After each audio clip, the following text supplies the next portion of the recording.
자, 증거 재판주의를 봅니다. 307조.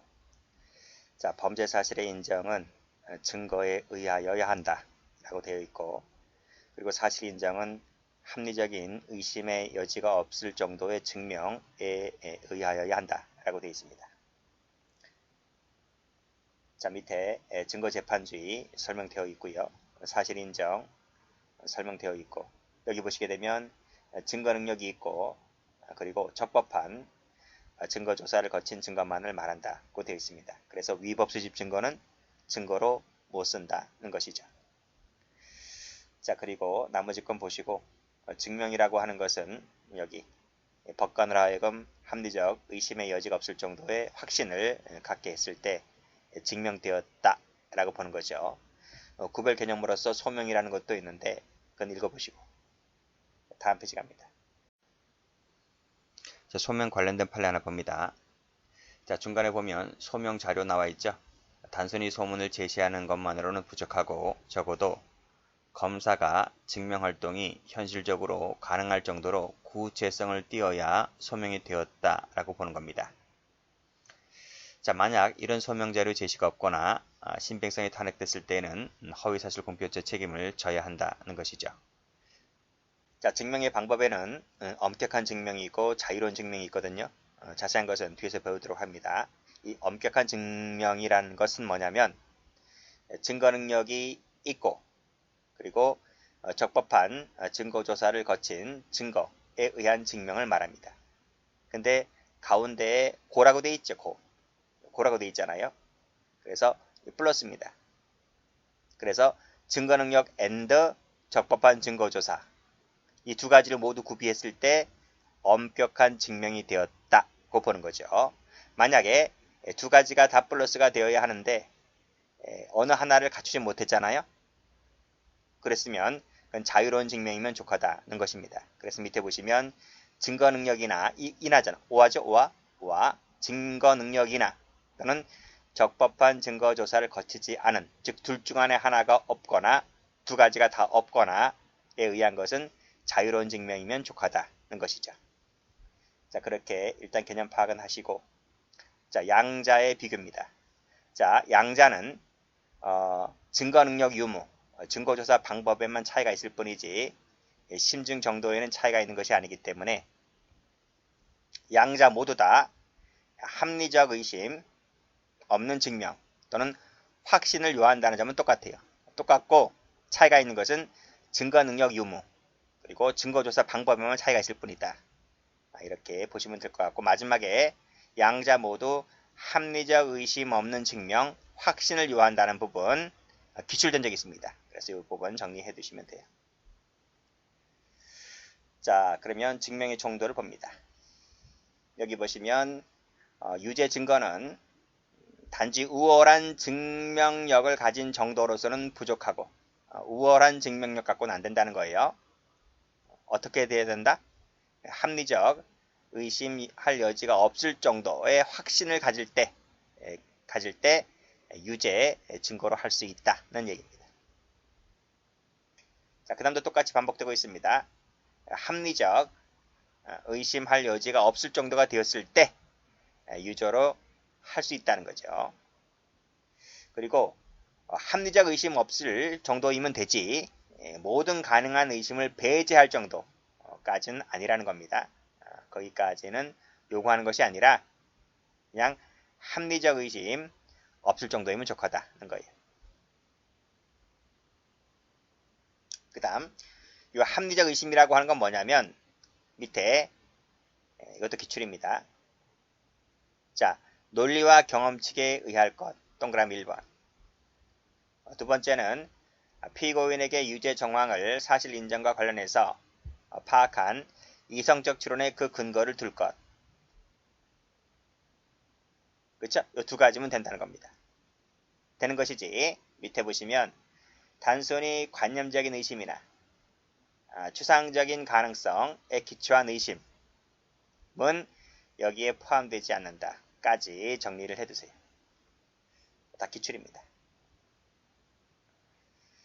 자, 그 다음도 보시면 역시 똑같이 합리적 의심할 여지가 없을 정도여야 하고 나와 있죠? 이 정도면 된다. 그리고 엄격한 증거에 의한다. 그쵸? 만약 끊고 검사 증명이 이런 합리적 의심을 할 여지가 없을 정도에 이르지 못했잖아요. 못했다면 그 정도까지 못했다면 아무리 유죄의 의심이 간다 할지라도 이것은 피고인의 이익으로 돌아갈 수밖에 없다는 얘기입니다.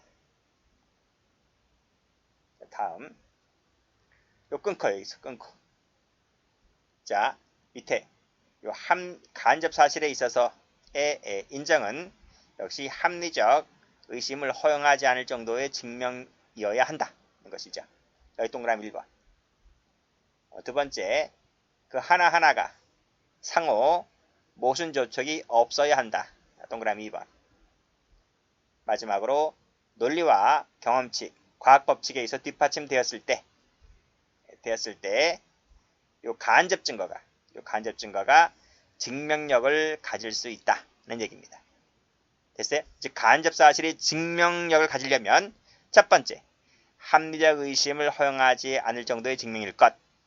두 번째, 상호 조촉 모순이 없을 것. 세 번째, 논리와 경험칙, 과학 법칙에 뒷받침될 것. 이 세 가지 알아두시고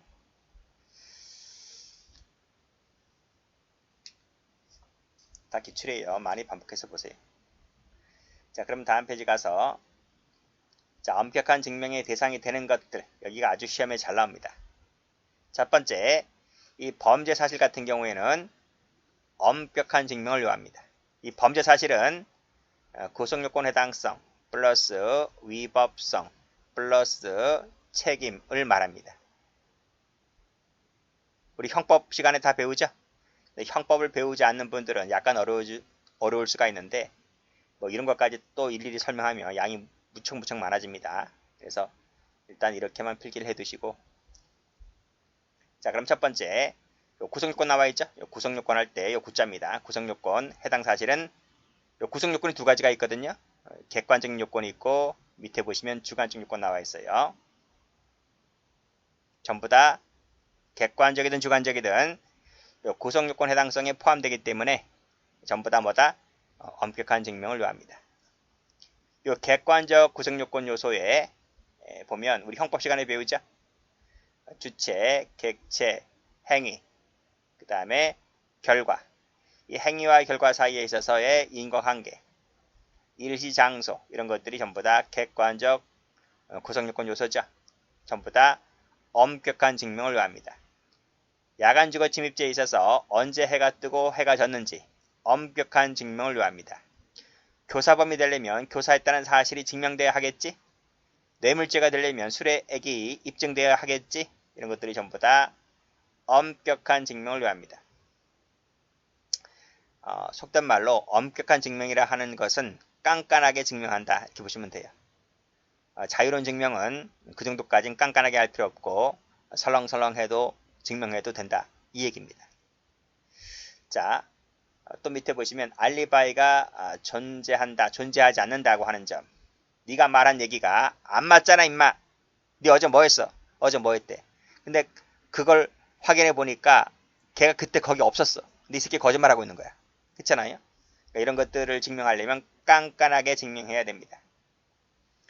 자, 범죄단체, 조직죄나 구성죄가 되려면 범죄단체를 구성했다, 가입했다는 사실, 워드마크 공식에 있어서의 음주량, 음주시각, 그쵸? 이런 것들 깐깐하게 증명해야 되겠죠? 그래 음주 사실을 알아낼 수 있으니까 횡령죄를 입증하려면 위탁했다는 위탁관계, 그리고 그 목적과 용도에 맞게 썼는지 이런 것들이 증명돼야 하겠지? 이런 것들 다 깐깐하게 심사해야 됩니다. 그리고 특경 범죄니까 특가법이죠. 특별법이죠. 특별법. 특별법이 적용되려면 액수가 높아야 돼요. 액수가 적용 기준 금액을 초과했다. 초과해야 특가법이고 특별법이고 초과하지 않으면 일반 형법이겠죠. 그래서 얼마를 넘는다, 넘지 않는다 이런 기준을 깐깐하게 증명해야 됩니다. 도로법상 위반죄가 되려면 적재량 측정, 요구 이런 부분, 요구를 했네 안 했네 이런 것들 깐깐하게 증명해야 됩니다. 입증해야 됩니다. 다 기출입니다. 천천히 읽었던 이유는 다 기출이니까. 이렇게 읽지 않으면 여러분도 안 읽는다는 걸 제가 알아요. 자, 주관적 요건으로서 고의나 과실, 목적, 영득 의사 이런 것들은 그 사람 속에 머릿속에 있는 것들 있잖아. 그쵸? 이런 것들 엄격한 증명 대상이 됩니다. 자, 그러면 관련 판례 봅니다. 자, 엄격한 증명 대상이 되는 것들 일단 구성요건 나와 있죠. 그리고 방금 말씀드렸듯이 일시 교사했다는 사실, 뇌물죄가 되려면 수뢰액 깐깐하게 증명해야 되겠죠. 다음 페이지도 가보면 범죄단체 조직죄, 폭처법상의 범죄로 처벌하려면 범죄단체를 네가 구성했네 가입했네 라는 부분들, 그리고 밑에 민간인이 군에 입대하여 군인 신분을 취득했는가 여부. 만약 군인 신분을 취득했다면 군사법원 재판받겠지? 군인 신분 취득하지 않았다면 일반 법원 재판받겠지? 그러니까 군사법원 재판받느냐 일반 법원 재판받느냐 큰 문제잖아. 그렇죠? 큰 문제라서 이런 것들은 깐깐하게 증명해야 됩니다. 적절한 특정 요구가 있었느냐의 부분, 횡령행위가 있었냐 하는 부분, 횡령죄에서 목적과 용도를 정해서 위탁했느냐라고 하는 부분, 목적과 용도가 뭐냐, 그쵸? 이걸 알아내야지 횡령이 되는지 안 되는지를 심사할 수 있는 거잖아요. 이런 부분들 깐깐하게 심사를 해야 됩니다.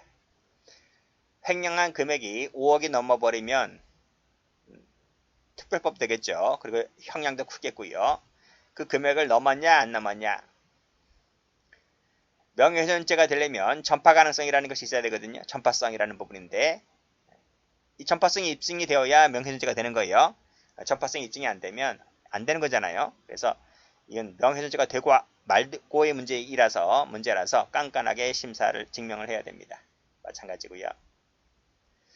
자, 다음 허위사실 적시가 되려면 307조 2항인데 이것이 허위라는 것, 객관적으로 허위라는 부분, 네가 허위라는 부분을 알고 했느냐 라는 주관적인 부분, 이런 것들 전부 다 깐깐하게 심사를 해야 됩니다. 증명해야 됩니다. 누가 증명하겠어? 컴퓨터가 증명해야지.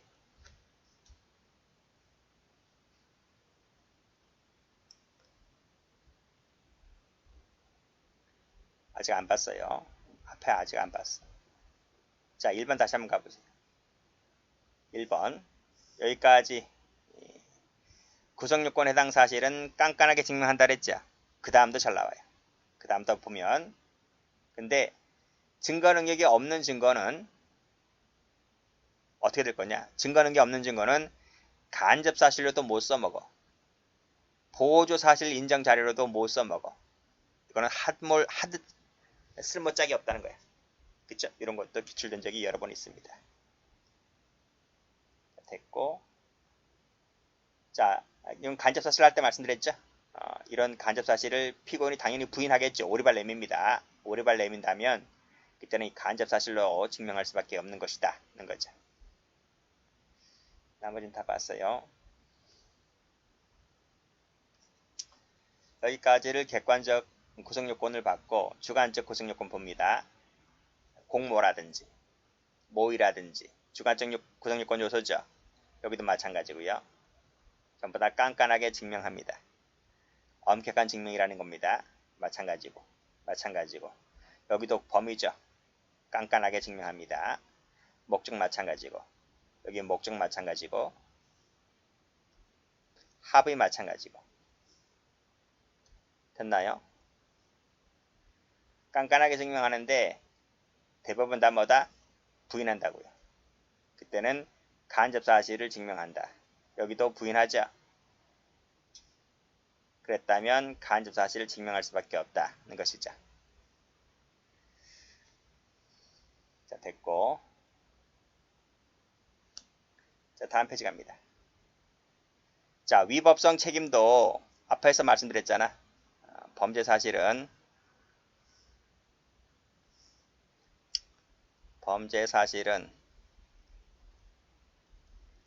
구성요건 플러스 위법성 플러스 책임, 요 세 가지가 갖춰지면 범죄가 성립되었다라고 얘기하거든요. 지금 여기 나와 있잖아, 그렇지? 우리 지금 구성요건 봤고요. 위법성 책임 볼 거죠?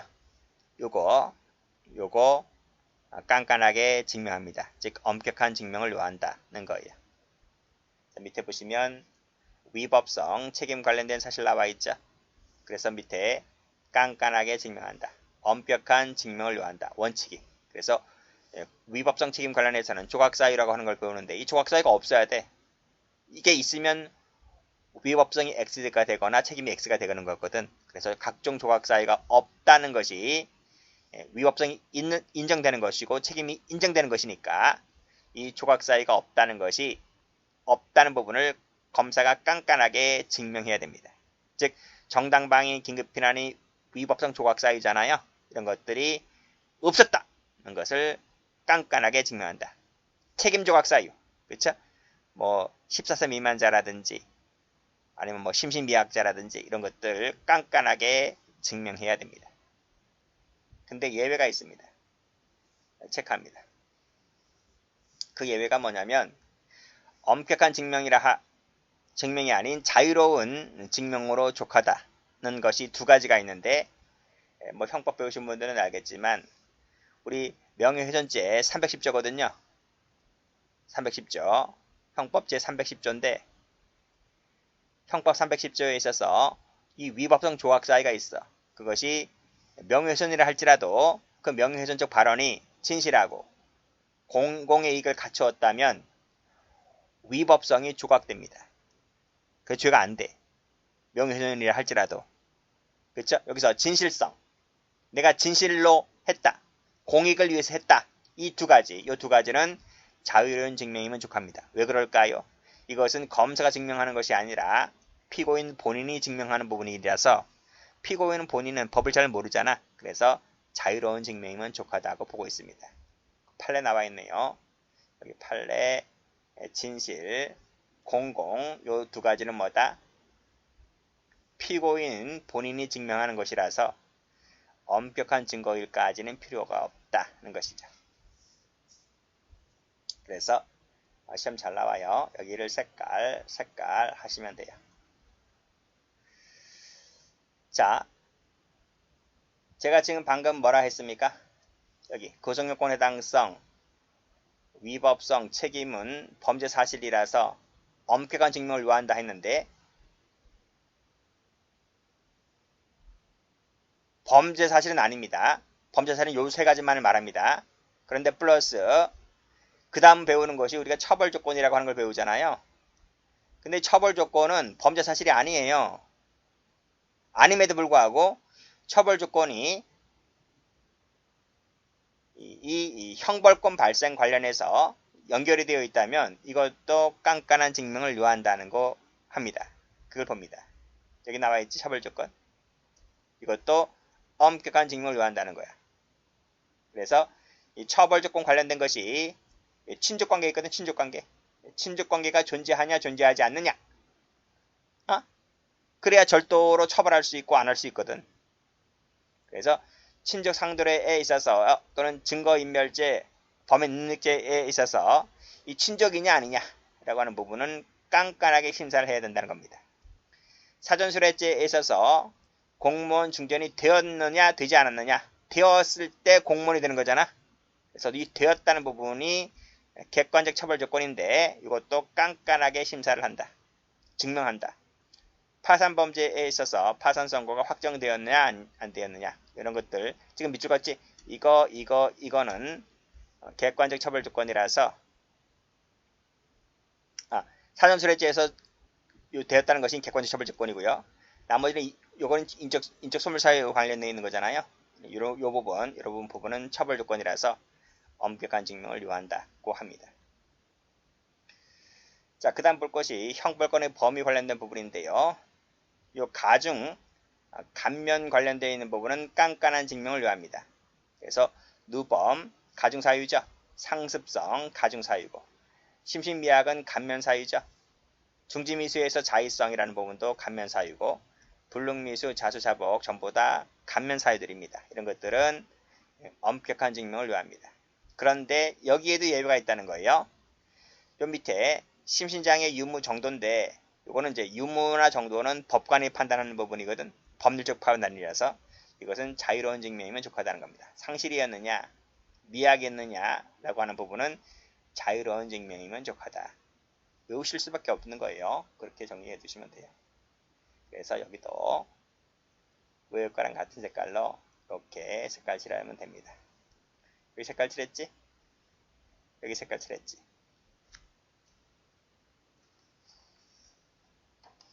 다음 볼까요?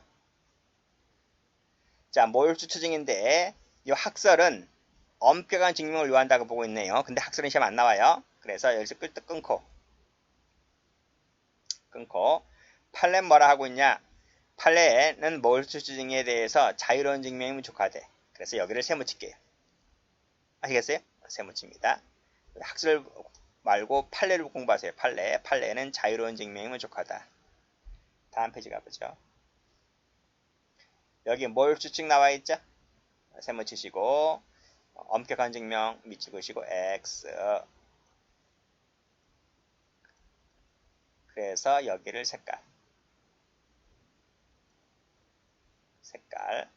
색깔을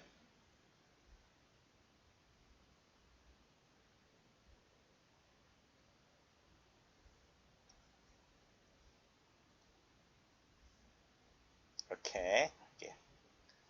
색깔 칠한 부분 다시 올라가 보겠습니다. 명예훼손죄에 있어서 진실성, 공익성. 심신상실이냐 미약이냐. 몰수 추징. 다 뭐다? 자유로운 증명이면 족하다. 그거 보고 있습니다. 누가? 판례가. 다 시험 문제라 했어요. 전부 다 시험 문제입니다. 자, 마지막으로 볼 것이 간접사실 뭐 등등인데 판례가 있는 것을 우선시해서 보세요. 간접사실은 엄격함을 요한다. 경험법칙 같은 경우는 이제 일반적 경험법칙이 있고 특별한 경험법칙이 있고 그 내용이 명백하지 아니한 경험법칙이 있습니다. 그런데 이 일반적 경험법칙이라고 하는 것은 불요증, 증명을 요하지 않는다는 거야. 그 일반적 경험법칙의 예로서 들 수 있는 게 뭐지? 늙으면 죽는다. 사람이 늙으면 죽잖아요. 그게 일반적 경험법칙이지. 그건 당연한 거지. 그럼 뭐 증명할 거 말 거가 뭐가 있어. 그러니까 이런 것은 증명을 엄격한 증명이네 자유로운 증명이네 그런 게 아니야. 그냥 증명 안 하면 돼. 그냥 할 건덕지도 없어.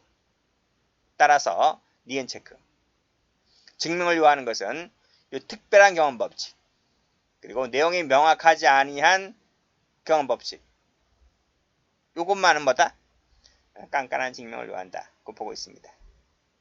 판례 볼까요? 여기 과학적인 연구 결과 밑에 워드마크 공식에 있어서 음주량, 시각, 체중, 평소 주량 이런 것들은 과학적 증거 결과를 요하잖아요.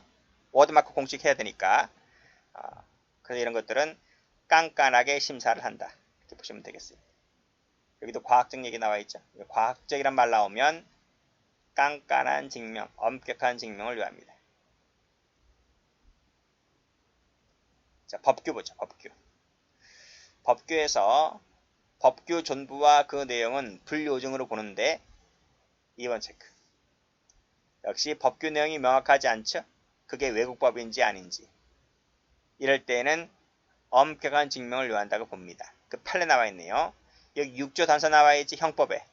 단행은 6조 단서나 단행이나 똑같은 말입니다. 여기도 6조 단서죠. 그럼 6조 단서에 뭐라고 나와 있느냐? 행위지법. 행위지법에 의해서 범죄가 되는지 안 되는지. 여기도 외국법규의 존재. 그쵸? 그러니까 지금은 우리나라에서 없어졌지만 간통죄 옛날에 있었죠. 근데 미국은 간통죄 처벌하지 않거든. 그치? 그러니까 우리나라에서 처벌하는 것 저 나라에서는 처벌하지 않아. 근데 저 나라에 처벌하는 건 또 우리나라에 처벌하지 않아. 이러한 외국인들 처벌할 때 있어서 즉 우리나라에서 간통을 했는데 우리나라 여자와 미국 남자랑 간통을 했는데 옛날에 그럼 우리나라는 당시에는 간통죄를 처벌했잖아요. 그러니까 우리나라의 부녀는 처벌하는 거야. 근데 미국 남자는 그 사람이 미국 사람인데 그럼 미국엔 간통죄를 처벌하지 않아요. 그러니까 우리나라에서는 걔가 미국 사람이라서 간통죄를 처벌할 수 없는 거지. 그 나라는 처벌하지 않으니까. 이게 서로 상호주의라는 거거든. 상호주의. 여기 다시 형법 6조를 가보면 행위지법, 즉 미국법에서는 범죄가 되질 않아요. 간통죄가. 그러니까 그 나라에서는 죄가 되네 안 되네 라는 부분, 이런 부분은 깐깐한 심사를 요한다는 거예요. 이해되시죠? 그렇게 보시면 되겠어요. 자, 밑에도 같은 조 단서가 뭐야? 이 6조 단서라니까. 여기서 행위지법에 범죄가 되는지 안 되는지 여부는 깐깐한 심사를 요한다. 이렇게 정리해 두시면 됩니다. 그래서 색깔을 여기는 이 색깔 했으니까 빨간색 해볼까요? 판례에다가 동그라미 치면 돼요. 위에 거 말고. 여기 과학적 워드마크 6조 단서 형법입니다. 형법 6조 단서입니다. 거기에 뭐가 있다고요? 행위지법에 의해서 죄가 되는지 안 되는지 부분. 그걸 줄여서 외국법규 존재라 그래. 응? 같은 말입니다. 시험도 많이 나왔어요. 정리해 주시면 됩니다. 다시 한번 기출문제집 가서 보세요. 외국 엄격한 증명을 요하는 것, 자유로운 증명을 요하는 것 많이 물어보니까 많이 연습해 두세요.